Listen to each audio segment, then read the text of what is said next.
ManCave. This is Bob from the Bob Zenskale ManCave, and today we are building some feeders for my bus line on my railroad.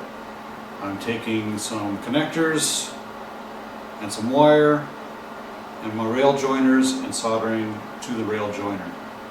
And then I'm also making the other half of this connector that goes onto my bus line that'll be going around all of my rooms. That way I can quickly disconnect my sections from the bus and take down that shelf piece or pieces so I can do some further modeling like scenery and maybe some track work and stuff like that. So we are going to show you kind of what I'm doing and give you a little bit of soldering tips. Start off with some 20 gauge bell wire. Picked up 500 feet at the local hardware big box store like Home Depot, Lowe's, Menards. I got about 500 feet of it. I'm using this as my feeder wire, not my bus line wire. For my bus line, I'm using a household wiring, 14 gauge, 2 wire with the ground in the middle. You don't really need the ground wire, but I'm going to use this ground copper wire for some other projects on the railroad. Layout, some scenery and whatever. So I'll figure out some sort of purpose for that extra copper cable. Don't want to waste that copper, it's expensive. So I'm going to use this as my main bus line. I'll strip off the outside where I don't need this covering on it, and then strip out the wires that I need and solder the bus connector onto it. First off, what I did was I took a couple rail joiners, some brand new rail joiners, usually come in a section of 4, break it in half so you just have 2 of them there. And then as you can see, I just put the feeder wires, one on each, put a quick dab of flux on each one of the wires and some solder on top, and away it goes. I made the feeder wire about 12 inches long, and then I have these quick disconnect connectors so they can snap in and out, and you can see that they're keyed right there in the way it's shaped. It's a little rounded side there, so it only fits in one way and it just snaps right in.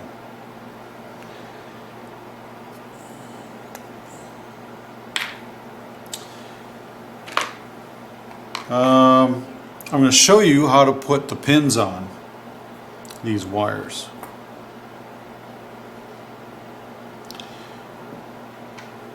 Before I do that, I went and got a soldering iron from Radio Shack.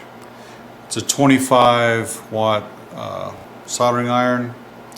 You can get whatever soldering iron you want, but the lower the wattage, the less heat is going to be produced, and you won't be burning your insulation on your wires or other electronics. I'd gotten a kit. It was like $59.99. It comes with the soldering iron and the stand and a cleaning coil there for cleaning off your tips. And there's also a desoldering tool that comes with the kit. You'll need some pliers, a little knife to cut your insulation with, or a wire stripper.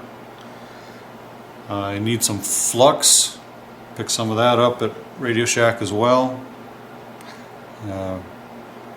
Rosin soldering flux. And I also picked up some 6040 rosin core solder.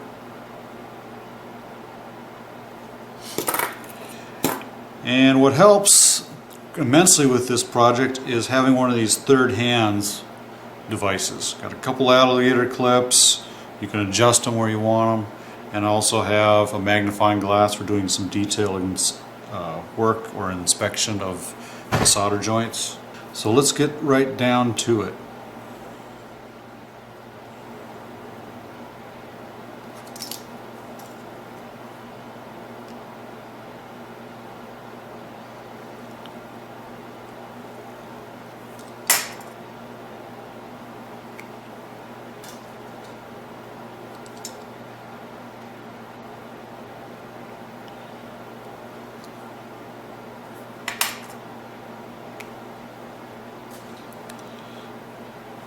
This is about a 6-inch piece of wire.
You must crimp the sides so that it's all circular and folded down right in there. Otherwise it won't fit inside the connector. Take your connector, make sure the side you have your common wire that you're going to put in on the same side as all of them goes in the same hole. I'm using the red wire as my reference or my common wire. The red wire on my layout is going to go to the outside or closest rail that I have on my layout. So that's going to be on my notch side. So I'm going to just put that right into the connector and it snaps right in. It doesn't come back out. Let's do the other side.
all done. Well, there you go, ManCavians. I just showed you how I'm going to make my feeders for my layout to attach to my bus line.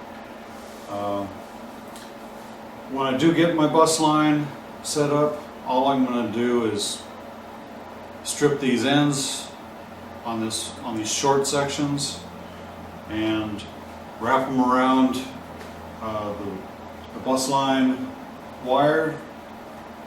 I'm going to use black as my common wire. Basically the red wire on here will attach to my black and the white will go to white. And then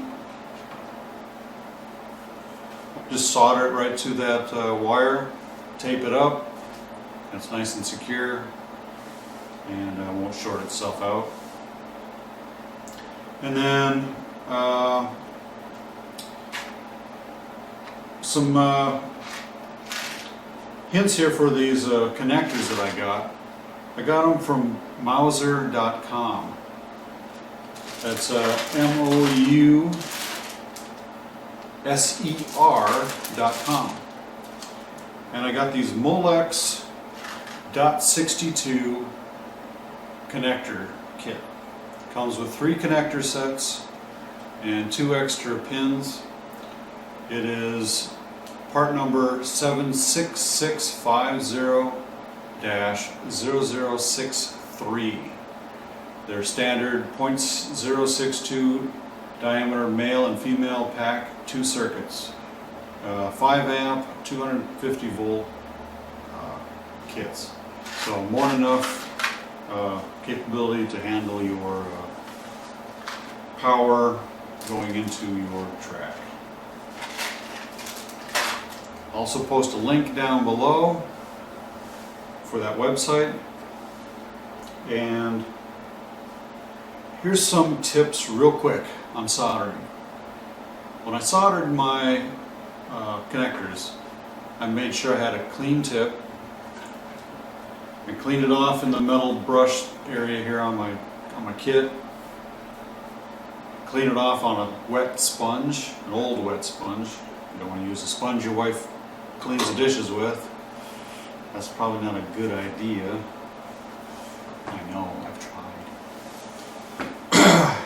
And then I usually dip it in to the flux just to clean it off a little bit real quick. The fumes are not good for you to breathe in, so do it in a well ventilated area. And then from there, I got my solder, put the heat source right on the joint that I'm going to be soldering. As long as you have some flux on there, the flux will make the solder flow wherever the flux was at. That's the whole point. And then just a little bit of solder, just to get a joint on both sides of the wire or the other sides of whatever you're soldering, so it has a kind of an even look to it. Don't put a lot of solder on it. Over soldering is bad as well, because then you can't bend the clips over the top of the wire so you can slide it in the connector. You have to take some solder out, or spread it out a little bit. Once you get that all snapped together and crimped down, ready to slide right into the connector, and you're good to go. I keep them in pairs with the connectors themselves. They're keyed on one side. There's a square side, and then there's a rounded 3-sided side. I chose to put the red wire on that 3-sided side as my common wire, and the white wire goes on the square side. You do just the opposite for the other side on the socket side, which has the male pins put into it, and it only goes together one way, and hopefully your red and red go together when you snap it together, because the connector better be correct. And if it don't go correct, you better mark it so you don't mess it up, because you'll short out your layout real quick if you plug it in. Anything else? No. This has been a long 2.5 weeks for my layout this Christmas time. And so I'm nearing the end of that break and going to have to go back to work and doing some of this stuff on my spare time after work. So I got a lot of wiring to do, and I got a lot of these connectors to put together. So I just wanted to show you real quick how I did that. So happy model railroading, guys, and see you next time on the railroad. And hope you all have a happy new year from the ManCavian president. This is Bob from the Bob's N-Scale Man Cave signing out. Good day.